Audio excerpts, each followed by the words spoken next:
I'm Dr. McIntyre. I'm a psychiatrist at the University of Toronto, professor of psychiatry and pharmacology at the University of Toronto, and I welcome you to our program entitled Mental Health Primetime. And it certainly is prime time in many, many ways. What we've learned from COVID-19, and couldn't be a more topical area of conversation over the next hour or so, and I'm glad that you have joined us.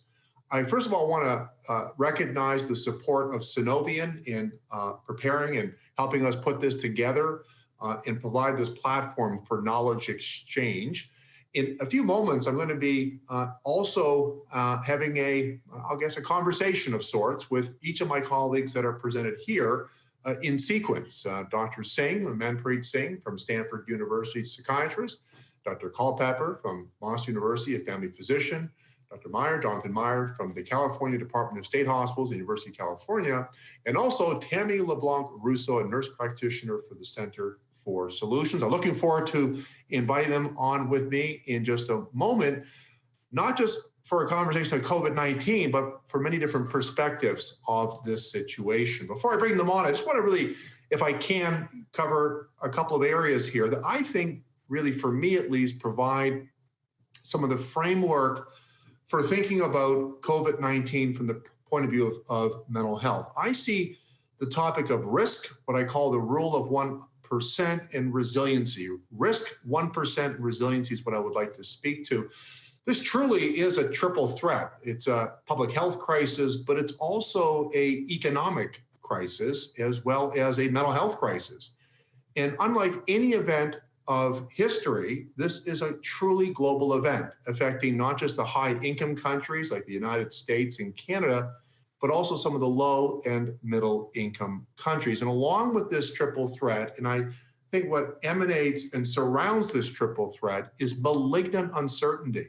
Malignant uncertainty from a health perspective, both physical and mental, from a point of view of information and where to capture accurate information. The World Health Organization talks about the infodemic and the paucity of accurate and reliable information, and really certainty as to when we'll get lives back. And we know from many lines of research that malignant and persistent uncertainty is certainly negative for all aspects of our health. We're already beginning to see some early indicators now that what we had projected would happen from a mental health perspective are being realized. Just in the last week, for example, the Robert Wood Johnson Foundation, along with the Chan School of Public Health at Harvard, has reported a survey conducted in America's 4 largest cities, New York, Chicago, LA, and Houston, that 60% of respondents said that they are having very serious financial problems.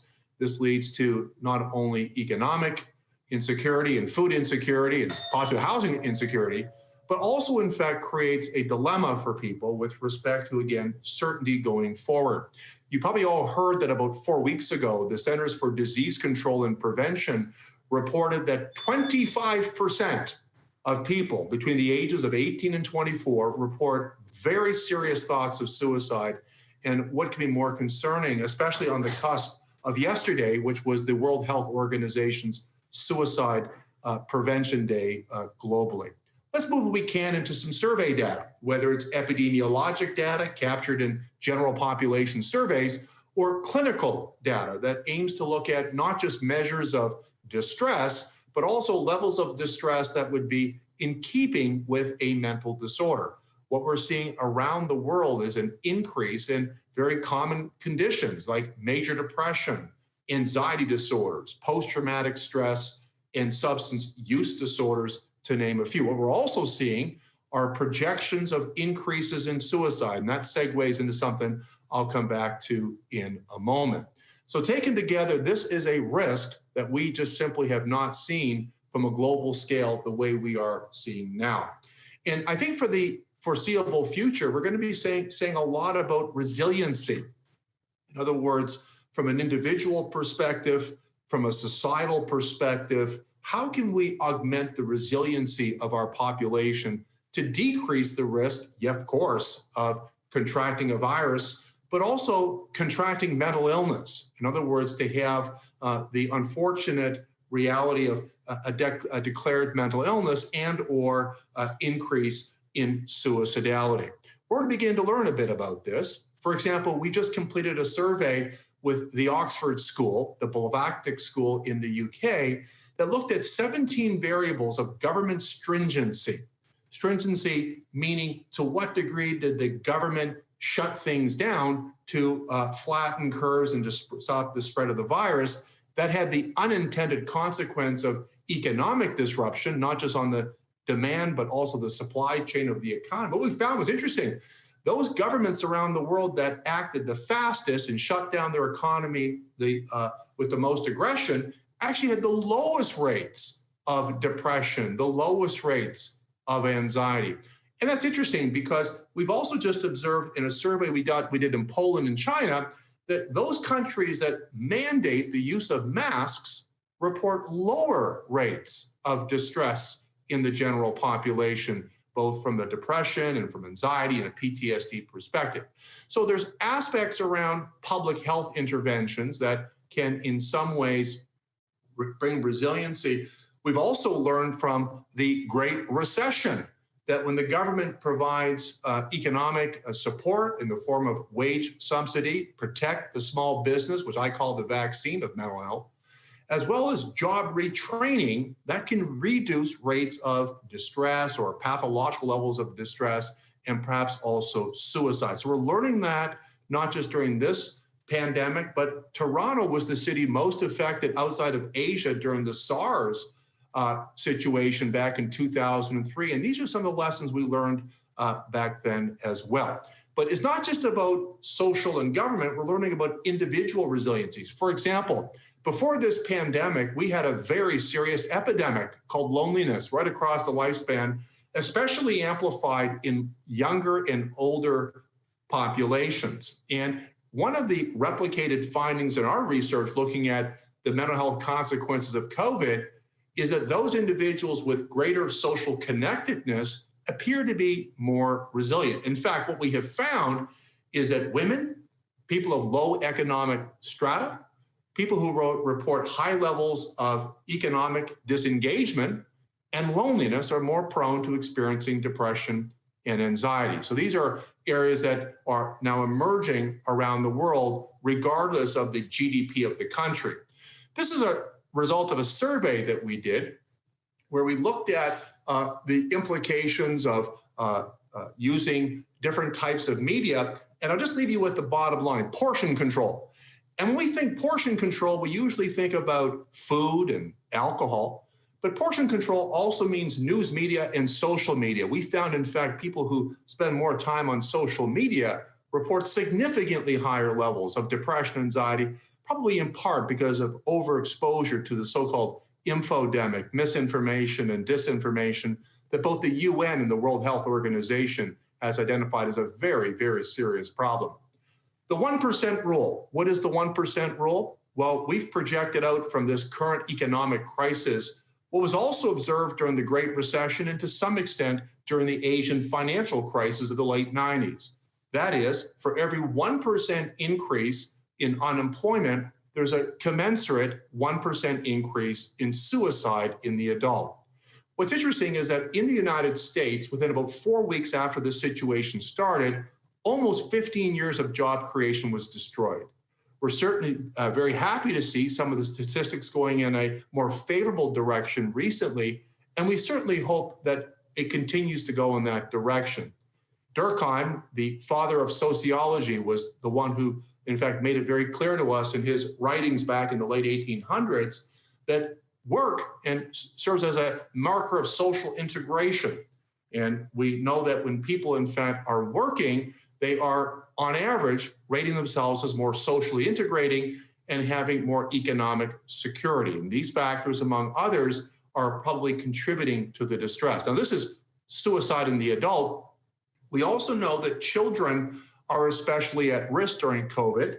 We're seeing an increase in some of the domestic calls to law enforcement for violence at home. And we know, based on systematic reviews of the literature, that one of the precipitants of suicide in children is domestic violence and domestic disputes. So something, of course, we're especially concerned about in our younger population.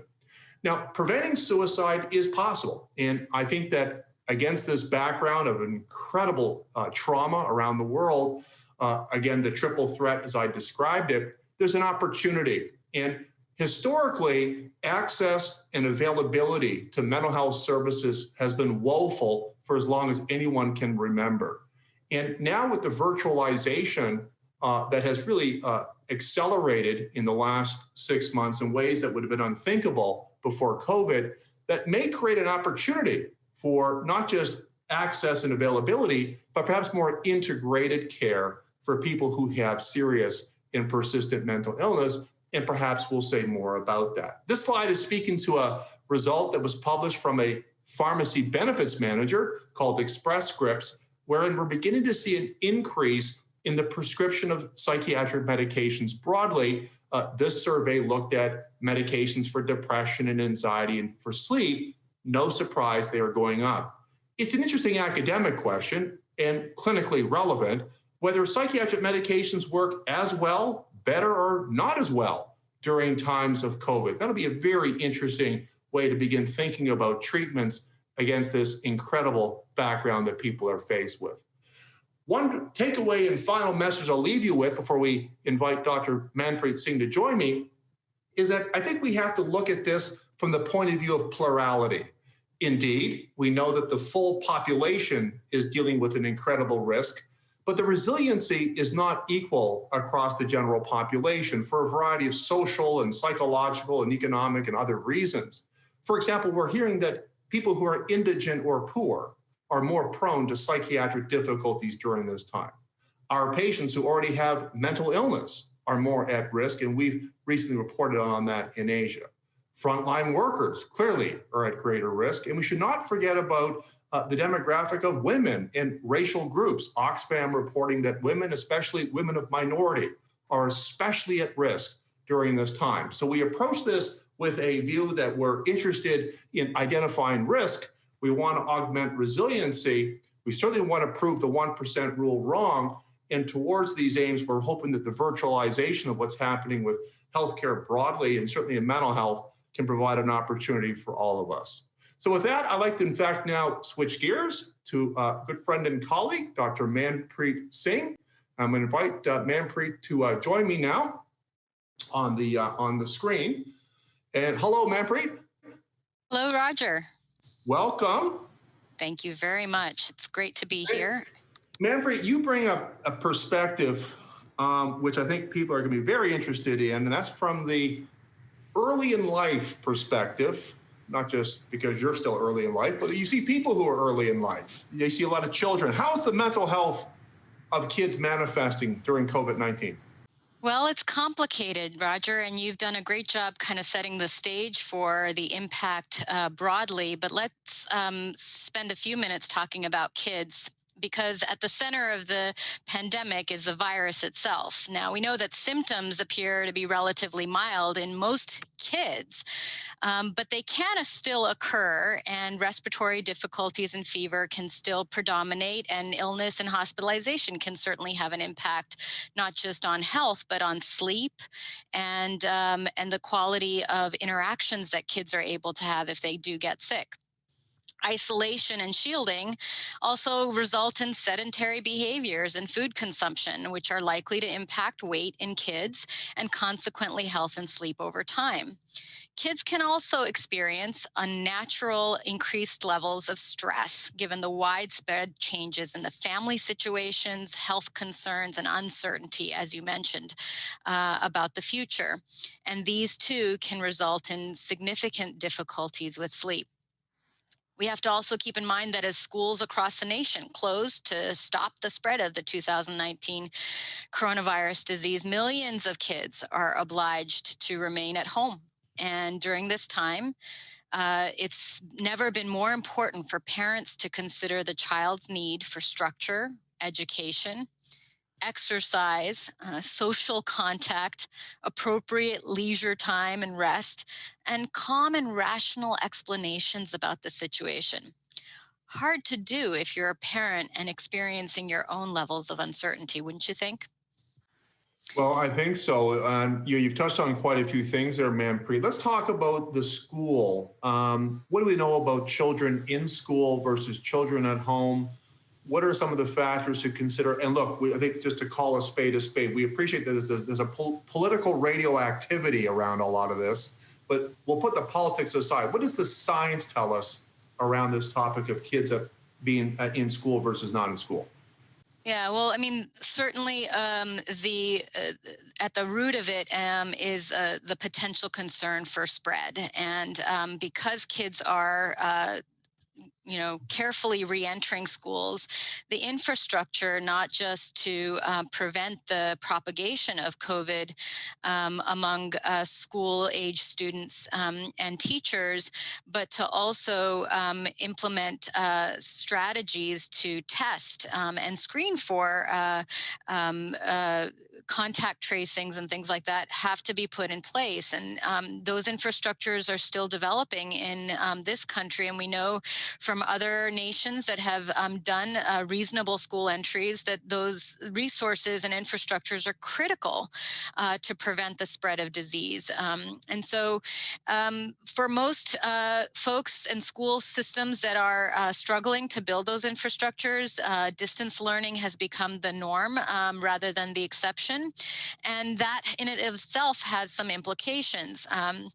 Because social distancing advice to stay indoors can reduce exposure to sunlight, which is also so central to establishing a consistent sleep routine.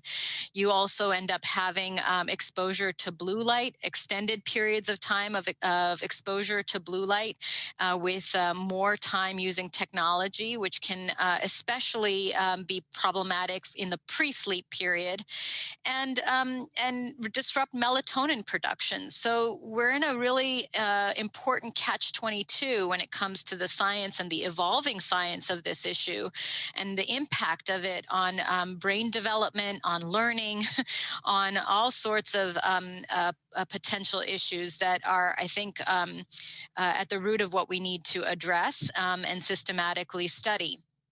Kids sleep, I think, can't be underscored enough because it's a biological imperative.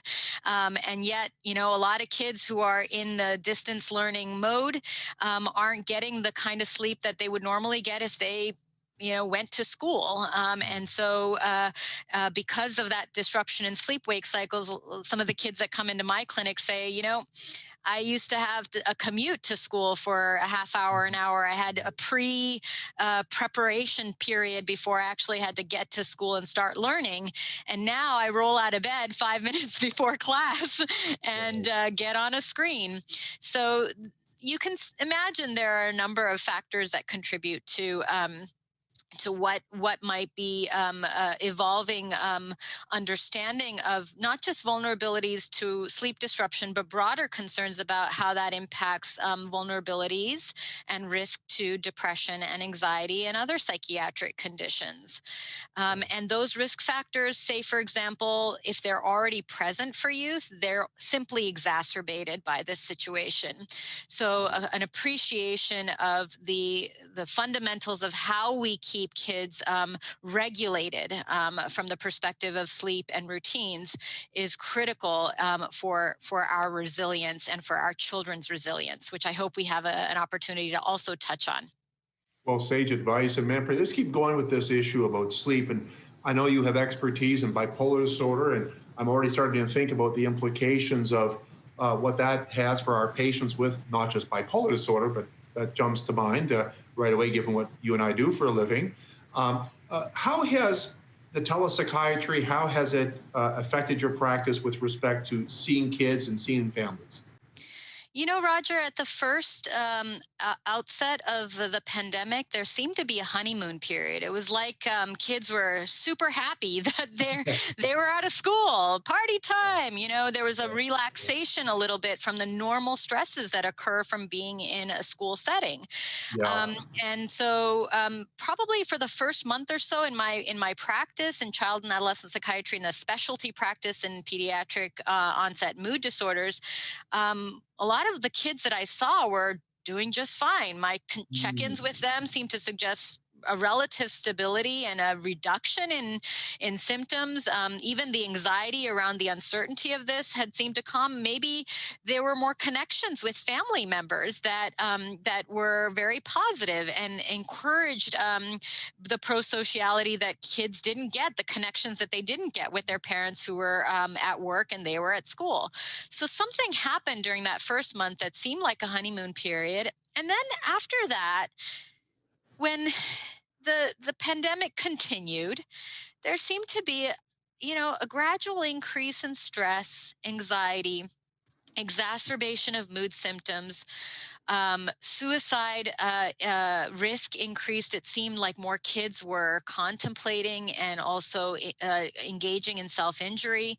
I had to hospitalize several kids over the summer as a result of these exacerbations, and also be thoughtful about how to provide pharmacological management through a telehealth environment where I can't monitor, for example, those things that are fundamental to our practice, like weight and height and vital signs. And so, that's been a shift for my practice, certainly.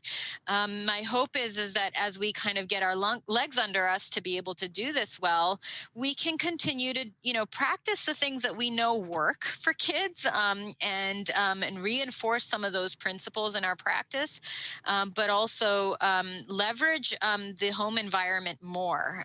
So now we have an opportunity where we didn't before, where kids and parents are at home to reevaluate that honeymoon period and see if there are ways to build adaptive family connections. And in our own work, we've demonstrated that, in fact, when you reduce family conflict, you reduce suicide rates, you reduce mood recurrence, particularly depression relapse. And, these are things that are intuitive, but now we have a science to back them up. Very nice point. And Manpreet, don't go too far. We're going to come back to you in just a few moments, but just one short snapper before you go. And of course, it's an easy short snapper. And that is, we're hearing about the epidemic of loneliness so amplified in young people during this time. Do you have any kind of sort of quick, easy tips that you offer your children? How do they sort of deal with this issue? It's a great question. To me, one of the key principles of resilience in my work, in working with children of parents with bipolar disorder and depression, is the element of prosociality and the idea of social connectedness. And of course, the way you battle social isolation is to try to get connected. It's a hard gig to imagine kids and parents getting connected and miraculously interacting with each other if they don't really necessarily want to. So we've got to arm children and families with skills, communication skills, problem solving skills to be effective at communicating with each other where they haven't had to before, and encourage that prosociality in ways that are adaptive, because it turns out that establishing and nurturing a supportive social network is a key principle that makes humans resilient. And so if we can continue to encourage that in our families, nothing like it. A great point to end on. Don't go too far, Manpreet. Thank you for that. I think we're all especially interested in our younger populations, among others, but certainly our younger populations. I want to now segue, if I can, and invite Dr. Larry Culpepper to join me. And Larry is a professor of family medicine at Boston University. And Larry, welcome. Hi, thanks. Larry, glad to be here. Well, Larry, I think we'd all like to be where you are right now, given that background. But Larry, from your perspective in primary care, what are you seeing? Well, I think it's important to understand primary care in some ways is the front door to psychiatry. We see a lot of the patients early that eventually get to specialty level care. So what we're seeing a lot of times is going to end up in your offices without, with a delay. So we're seeing a number of things. Our practices tend to be in urban Boston, so we see a lot of lower income patients, but we also have a middle and upper income patients. The middle and upper income groups seem to be doing well. They've transitioned to online work. Their incomes have often not been affected greatly. And it's really the the blue collar and the low income that have had the double whammy of effects of COVID. As you've amply described, there are a lot of increase in the stressors that our patients are under, financial uncertainty and so forth. The other thing, though, is that we're seeing a broad range of difficulties. So certainly we talk about stress and depression and anxiety, but we're also beginning now to see COVID recovered patients coming. And with them, we may have PTSD, we may have flashbacks to their hospital experience. We also have families that are undergoing grief reactions from the loss of a loved one. If you reflect, right now we don't have the rituals that go with death. Oftentimes families know their loved one died in the hospital. They may have had a glimpse on a screen before the death, but they don't have the rituals that we usually have. They don't have funerals the way we used to. So we can expect, I think, a significant increase in grief. We're also seeing in the post-COVID patients unusual symptoms. And I think one of the things that we're going to be turning to psychiatry and neurology for is to help us unpack what is actually going on with patients. What's going on in their brains? Is this a neurological insult? Is this psychiatric stress? So we have a lot, in the future. You've mentioned the income issue greatly. I've looked back at the 2009 depression, and fear of losing jobs, just the fear of losing a job, increased the risk of depression twofold. Yeah, and if you did lose your job, your risk went up 3 or 4-fold. If you went without heat, I mean, we're moving into the winter when people and all of the supports are collapsing in the United States because government supports are running out. So being unable to heat your home, 5 to 6-fold increase in depression. So we can see a significant increase. Catherine Ettman is a researcher at Boston University School of Public Health. She's in the doctoral program there. She recently did a survey using the PHQ-9 nationally representative survey, compared it to pre-COVID similar nationally representative surveys. And what she found was, I think, significant. Certainly it replicated that the more stressors increased risk by up to 3-fold. But what was astonishing, the most astonishing figure to me, was whereas pre-COVID community surveys showed about 0.7% of patients reporting severe levels of depression. Now it's 5.1%. So marked increase, not just in depression, but in severe depression. Right. And this is going to be long-term. If you look back at the 72 depression, what we find is that losing job, being in poverty, increased rates of high depression symptoms 4 to 5-fold up through 10, 12 years later. So it's a big issue that is going to be with us for a long, long time. Oh, I think that's well taken. I think it's well taken, Larry. And I think we're all hoping, I mean, people talk about V-shaped recoveries, whether, W's and U's and L's and all kinds of other letters. But absolutely, this yoking, this linking economy to mental health is one of the most replicated social observations, social determinants. Let me ask you a sort of more practical question, Larry. Sure. Want you to put on your futuristic glasses. Where do you see telemedicine 3 to 5 years from now? Okay, I really think it's going to settle in and be a permanent part. A lot of it depends on what we do in terms of reimbursement. In the United States, each state may have very different reimbursement rules. We're moving to hopefully permanent adoption of equal pay for telehealth and in person. But I think we need to think through some of the more subtle possibilities. Telehealth gives us a chance to outreach. So we know that prior patients that have had episodes of depression in the past are at much more risk now.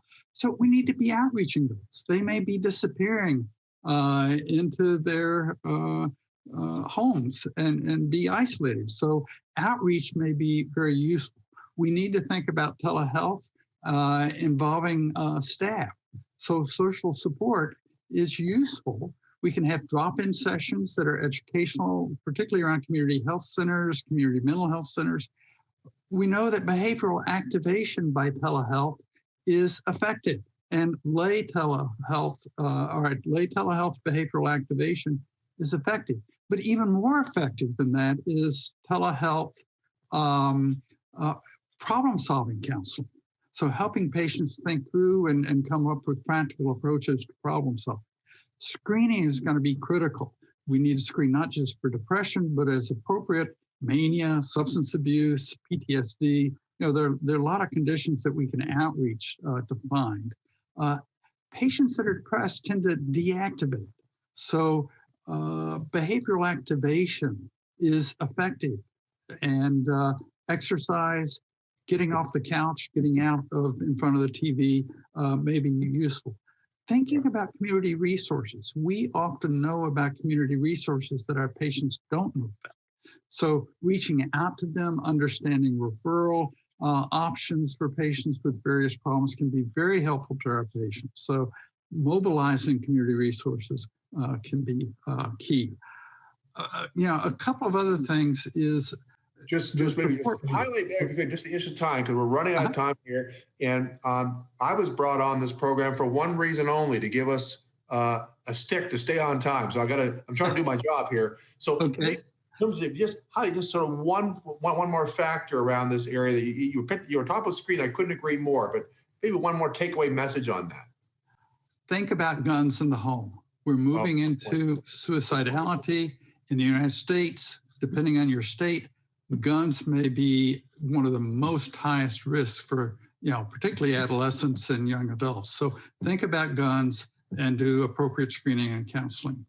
Beautiful. Don't go too far, Larry. We're going to come back. I just want to make sure we have enough time for everyone else. We're going to come back and have a group discussion. Thanks for that. And I want to invite now Tammy LeBlanc. Tammy, nurse practitioner. Welcome, Tammy. Roger. Thanks for having me. Hi there. Glad you could join us. Just pick up where Larry left off, Tammy, and that is from your perspective, what are some of the aspects that you're seeing in your patients during this COVID-19 time? So what I've been seeing is definitely the shift to telepsychiatry. My practice is about 95% telepsychiatry now, and it consists of, telephone calls, using Doxy.me, FaceTime, Zoom, all of the things that you can think of.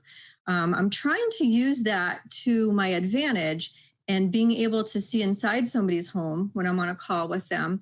And we're working on things that Manpreet and Larry spoke about earlier, nutritional status, trying to get people to move around more. So I'm spending some time doing education with my adolescents and my adults about, proper nutrition. And I find that for me, if I'm able to get some labs to have a starting point, review the labs on nutritional things like B12, vitamin D, things like that. And I have something on paper and we say, look, here's where you are and you have some deficiencies, and how can we change your diet to make you feel better? And now we have a goal that we can measure again. So I'm kind of taking the telepsychiatry to my advantage and having them, pull things out of their cabinet and say, all right, let's look at what kind of nutritional status does that food item have? So I find that it's been really helpful. It's definitely a shift. That's for sure. Yeah, absolutely. And on that topic of weight and management of weight, we heard this also, from Larry and Manpreet. People are more, their behaviors changed. They're not sleeping the way they once did. Their schedule's disrupted. People are talking about putting on weight across different age groups. So with respect to the patients you see who are taking psychiatric medication, has that had any impact on what you're doing with respect to greater prioritization of medications with less weight gain, things of that nature? Yes, of course. I tend to try to treat my patients the way I would treat my family. And I'm using meds that have a kinder metabolic profile. Not only am I doing that, but I am measuring. And for the folks that do not have scales at home, at the very least, I'm asking them, how do their clothes fit? Are they tighter or looser, about the same? And you can measure some things on the back end. I'm doing homocysteine and C-reactive protein. So not only am I mindful of the medications, I'm trying really hard to motivate them to make some changes at home for their weight. And I think part of that, like Larry and Manpreet were speaking of, is getting your patient moving. When people get home and they're stuck in their house and they're afraid to leave, they're not moving as much. The gyms are closed. So I'm trying to get patients to do something that I call tiny habits. I don't know if you've heard of that. It's by BJ Fogg. So you get somebody to commit to 30 seconds of some kind of movement, 1 minute of some kind of movement, and you build on it from there. I've been having really good luck. So I'm not seeing huge weight gain in my patients, but it's motivation, right? Oh, absolutely. And so tiny habits, that's a nice pearl. And I would agree with that. So on that note, how do you then, in fact, with your patients, how do you measure their weight and how do you measure other physical aspects? Are you actually still seeing patients in person? Is it a hybrid model you have? It's hybrid. Most of the patients are virtual. I have a handful that are coming in. The folks who are home that have scales, I am documenting every time. So they know the drill. We log on and they either give me their weight or they hurry up and go get it and come back. So they are doing that. And for the folks who do not have scales, I'm just simply trying to ask them how their clothing is fitting, because that's difficult. Like, if you don't have a scale, how are you measuring? Right. Yeah, I suspect a lot of people putting on their dress pants for the first time in 6 months are probably having a bit of distress at the current time. Keep going with that. I was asking Larry about, telepsychiatry and, you're using it obviously. Are there any disadvantages to telepsychiatry from your perspective? It can't just be all good. There are. I have some folks that really don't have the ability to connect virtually, so I'm doing phone calls. When you have a phone session, you're missing that piece of seeing the person, seeing what their mannerism is.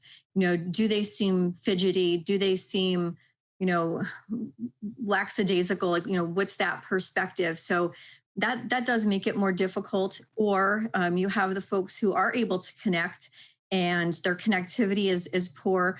I've seen the roofs of cars, people put their phone down and now you're seeing the top of their car. You're not seeing their face. So I'm asking them to reposition. Sometimes their background noise is loud. So I'm asking them to, please shut your door or, please turn down the TV or turn it off. So there is a lot of adjusting.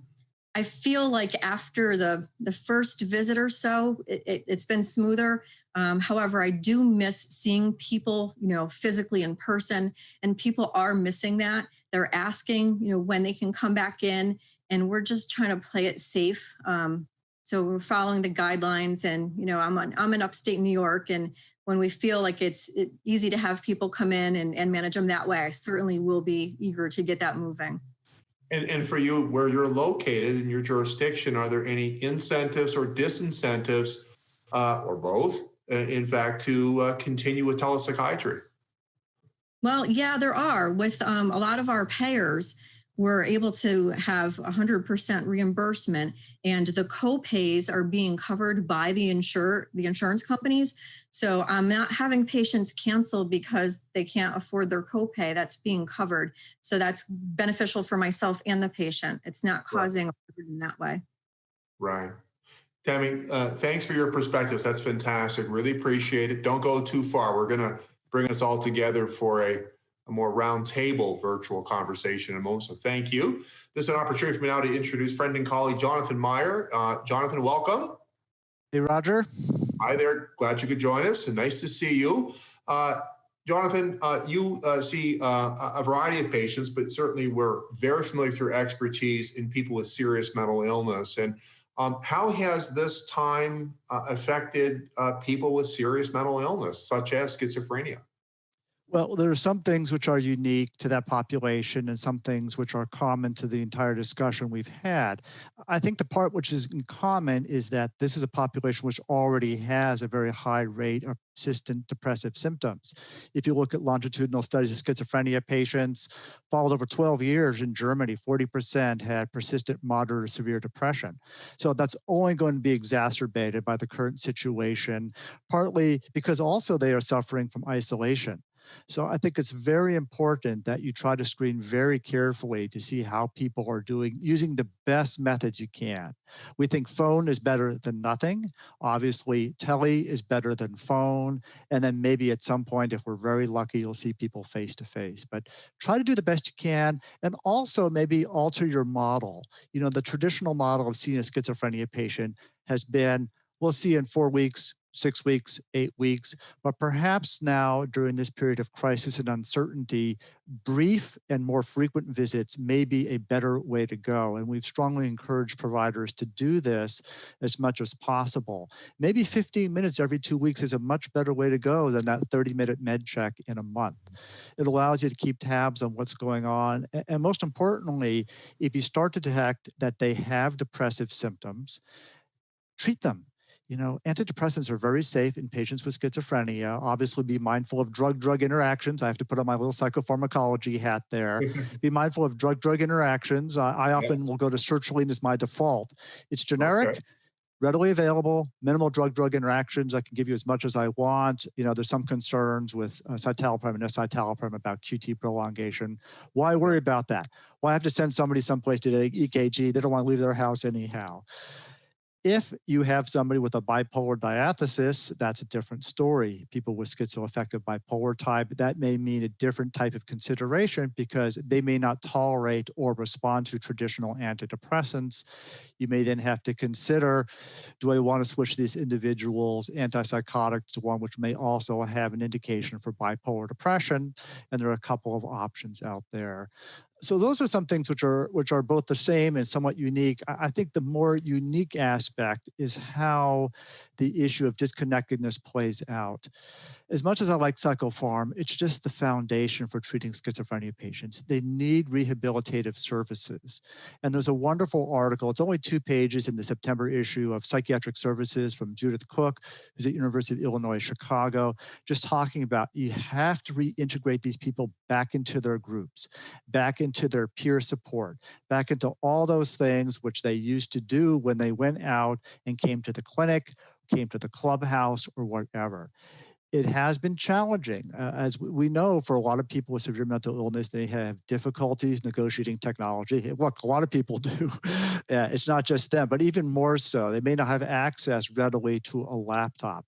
Hopefully, over the last 6 months, a lot of us have been able to troubleshoot some of those issues and get them access, either through a provider, family member, or whatnot, to set up and initiate this connection. But it's important to try to reestablish these rehabilitative services so that people can do the psychosocial rehab. They can do the CBT for psychosis. All the other things which are going to be added on to medications. And again, it's not just the rehabilitative benefit of that. It's a benefit, as we've been talking to throughout this hour, of reconnecting people with those social contacts that have been so important that they're used to. You know, they were going to that same symptom management group for 3 years and now they lose it. That's very, very hard.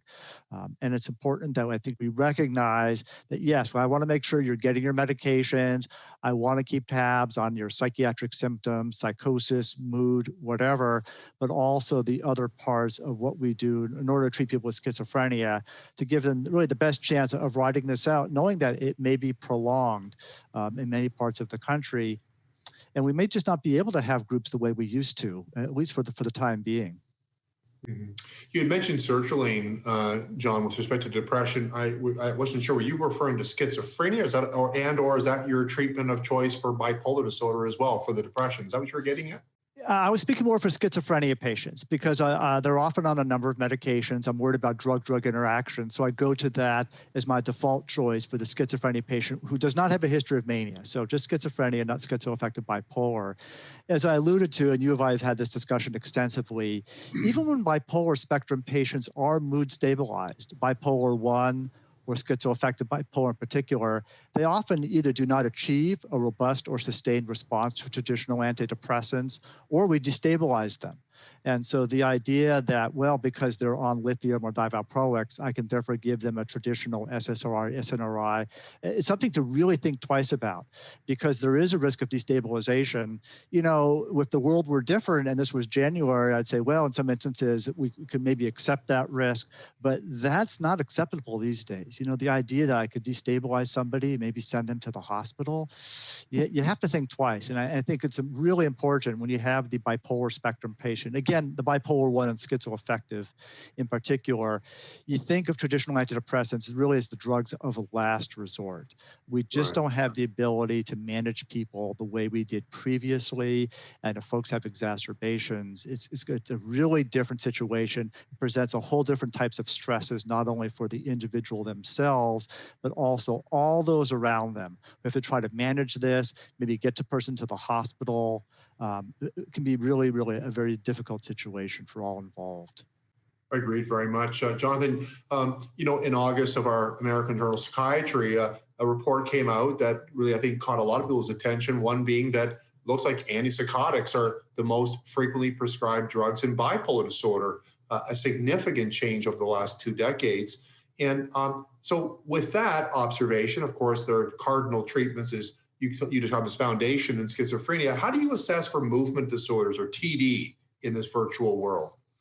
Yeah, it's somewhat challenging, but not as difficult as you think. I think Tammy really mentioned that you want to have people have a stable platform for their video. So when you're trying to assess them for TD, you're actually seeing their mouth and not their top of their forehead or their ceiling. I can't assess the ceiling very well. It doesn't seem to move. Maybe there's a tremor, but that's really important. You can actually do a lot of movement disorder assessment via tele. Obviously, I cannot check you for rigidity. I can certainly look at the type of tremor you have. Is this an intention tremor from your lithium, or is it a little bit more pill rolling because you're Parkinsonian? I can get them to get very close to the camera, open their mouth, do some distracting maneuvers. So I think the idea is you do your best you can. I do want to reiterate to people that about a third of patients with TD don't have manifestations above the neck. So be mindful of that. Have them sit back a little bit, see if you can see what's going on with their torso. Ask them, of course, if they've noticed anything, movements in their extremities. And again, you can only do what you can do. I think we all wish we could do it the way we used to, but it just may not be possible. But I think you make the good faith effort, and I think that's what we've all been talking about. You just do the best you can to say, look, I'm trying to screen for these things and monitor for these things, given the limitations of what we're dealing with. One of the other aspects you talked about in referring to the article you cited was, you know, the importance of being integrated and thinking about family and thinking about caregivers and so on. How do you engage caregivers and other people as part of the circle of care for people who have schizophrenia in a virtual world? I think part of it is knowing that, for one thing, there are support services available for them specifically. And so you talked about DBSA, NAMI, make sure they're getting what they need because they're under stress too. You know, economic, mood, everything, they're under stress too. I think many of them, to be honest, often recognize the fact that their loved one is suffering from the lack of the services they used to have. But I think the idea is get them to advocate. And so if that clubhouse was really shut down in March, maybe it has resurfaced and they just haven't heard about it. You know, try to make some calls, try to find what is out there so that they can reconnect their loved one with services. And I think the idea is, as Manpreet, I think, really eloquently talked about, try to explain to this individual who may have some cognitive limitations in a calm and reassuring manner, you know, that we're going to be safe. This is what's going on. This is how we are going to try to manage the situation. And most importantly, as that sort of third pair of eyes and ears, you know, that let the clinician know and let them know as your provider, I'm available for you. If you start to see your loved one is not doing well psychiatrically, let me know. Maybe it's just depression. On the other hand, maybe they're starting to have some exacerbation of the primary disorder for a number of reasons, and we may need to consider readjusting their primary psychiatric medications. But don't wait till it gets to the point where you're calling the psychiatric emergency response team. That's really something we want to avoid, of having somebody go to a hospital right now. Try to let me know as soon as possible. You know, Mary doesn't seem right. Can we schedule a brief appointment, with the idea that I'm going to be as flexible as I can be as a provider, knowing again that maybe frequent contacts is good for all parties involved in trying to manage the situation. Very well put. John, I know that you're a proponent of measurement-based care. Are you doing things differently or much the same with respect to measurement-based care, tracking patients' symptoms, side effects, and so on? It can be challenging for individuals with schizophrenia. I think you do want to have a sense of what their baseline is. You know, so for every person I deal with who has, for example, schizophrenia, they usually have some target symptoms, which will get worse when they are not doing well. For some people, it can just be very subtle. They say, you know, if I'm not sleeping 3 nights in a row, I kind of know that things aren't going well. And certainly for the bipolar patient, that may be, but often it's a very specific symptom. You know, this voice becomes more prominent. I start to have this particular thought, which may relate to a delusion. And I try to keep tabs on what is important to that person, you know, based upon my history with them, so that if they notice, again, these subtle things, we can get on top of it as soon as possible. As much as I like rating scales, I would say in general, my clinical global impression of severity, there's a mouthful, but this is something that everybody does every time you see a patient. In your mind, you kind of say to yourself, how sick is this person and how have they changed since I saw them last? If you actually look at the literature on industry and other double-blind placebo-controlled studies in schizophrenia, these changes in your clinical global impression match perfectly to changes in the gold standard rating scales used for research, like the PANSS, and certainly for mood disorders for the MADRS. And so I think the idea is trust your gut. If the patient doesn't look the same, if they look worse, then they are. And they really need to be attended to and try to figure out as best you can what is going on. Beautiful. John, thanks so much. I'm going to ask our technology folks helping us out to bring everyone else back to our virtual roundtable here today. So welcome everybody back. And we've got a few moments now before we wrap up. This time goes by very, very quickly. And with respect to one of the questions that's come up here, one of the questions is we're now involved in the telepsychiatry. And one of our colleagues is asking, the Ryan-Haidt Act, is it preventing CS prescribing without first seeing a patient in person? Anyone want to take that one?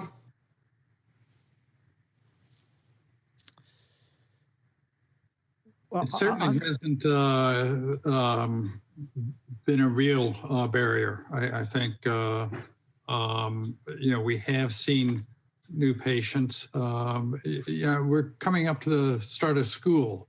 And with the start of school, we get a fresh pair of eyes on kids and patients, adolescents, and even their parents at times. And so we're going to be seeing an influx of patients that do need meds. And I'm not sure the legalities, but practically it has not been a barrier. Others? You know, last week we had a conference and there's an individual who does a lot of opiate treatment. And he also referred to this and said, you are seeing the person face to face, it's just not in the same room. And, his feeling is that this should not be a barrier in any real sense of the word, although there may be need over time some subtle changes to the wording. But I think the idea that these are not people who are being treated unseen, they're simply not being seen within the physical proximity of your office. And I think that, again, I think the idea is that with a lot of things which have gone on during COVID, including, clozapine monitoring, for CBCs, that there's been some, I think, reinterpretation of what seems safe and reasonable in order to make sure people get, in this case, their controlled substances. Question relates to sleep, which has been a major focus of concern for just about everybody. Manpreet, you also spoke. I think everyone made reference either directly or indirectly to that. A question came in about a specific medication, but we won't go into the details of specific medications, but I'll start with Manpreet, since you're the one that touched on it first. Any kind of practical approaches to sleep and sleep efficiency and trying to make sure our chronobiology cooperates?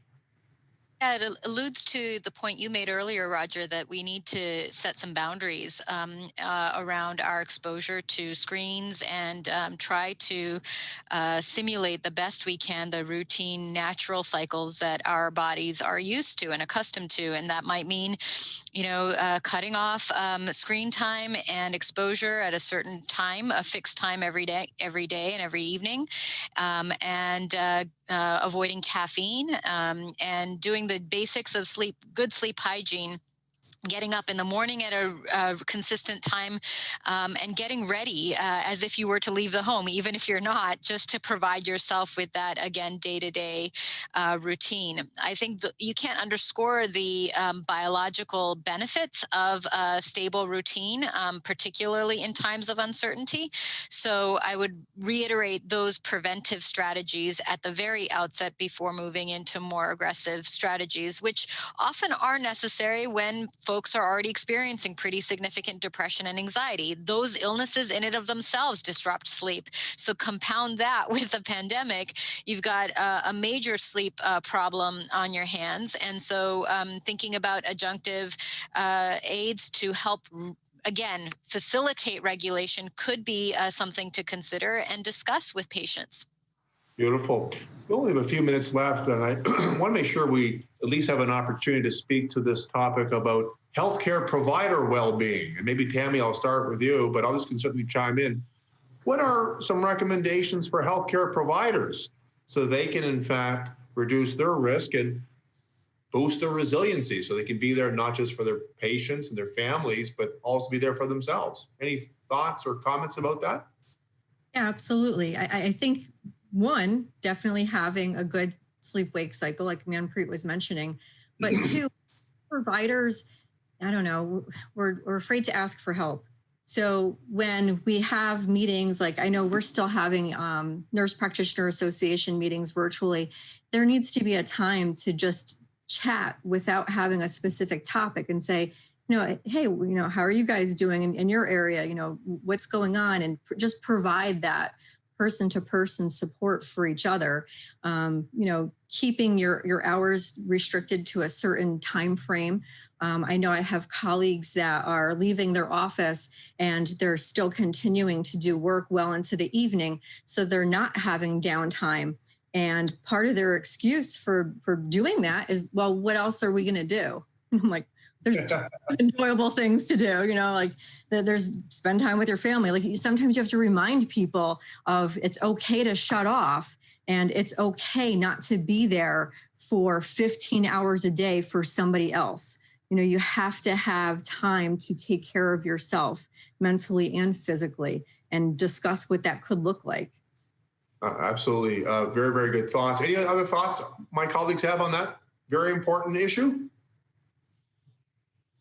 I think it's a place where family discussions also is really important to monitor and promote. And I'll add two cents. We weren't supposed to talk about treatment, so I apologize. I did leak about an antidepressant, although it's been generic for decades. But one of the greatest drugs out there for mental health is exercise. Find a way to do what you can. The gyms are closed. I have a setup here, the bike on a Bluetooth controlled trainer, whatever you can do. But boy, exercise for all the reasons we talk about. You feel better. Well, you fit in your clothes better. But there's certainly something you get, the neuroprotective aspects, neuroregenerative aspects you get from exercise. You don't get from anything else. And it's important to encourage your colleagues, find a way to get that done. It's good for you.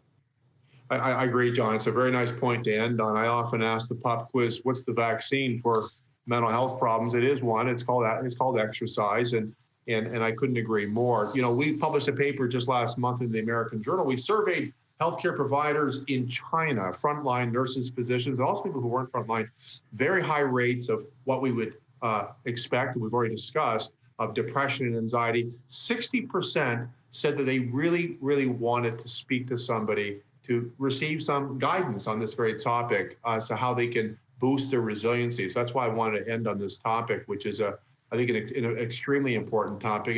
And as a general comment, it's my impression that beyond psychiatry, but from a population health perspective, we're going to be hearing a lot more about this framework of risk and resiliency. And as is always the case, when we have programs like this, the time goes by very, very, very quickly. And we hope that all of the participants at the Congress were, first of all, able to have no technology hiccups. That's something we don't take for granted anymore. We also hope that this topic was not just timely, but also was relevant to what you're doing in clinical practice. I hope that to some degree, what we've told you is what you already knew, perhaps a little different version of what you knew, and maybe something entirely new altogether that you can actually take away. For me, as I started off today's session, I really do see this not only as a viral crisis, a public health crisis. I truly believe this is an unbelievable economic crisis and mental health crisis. And I'm very, very pleased to see that at very large organizations like the World Health and UN and Oxfam, many others, there's really an effort to really try to address the mental health, not just of wealthy countries, but of some of the low and middle income countries from a very population-based perspective. We don't need to convince ourselves these are difficult times. We agree on that. My hope is that the externality, the unintended consequence of this event is that there will be a shift in the thinking around mental illness, not just declared, but the protection and the prevention of mental illness.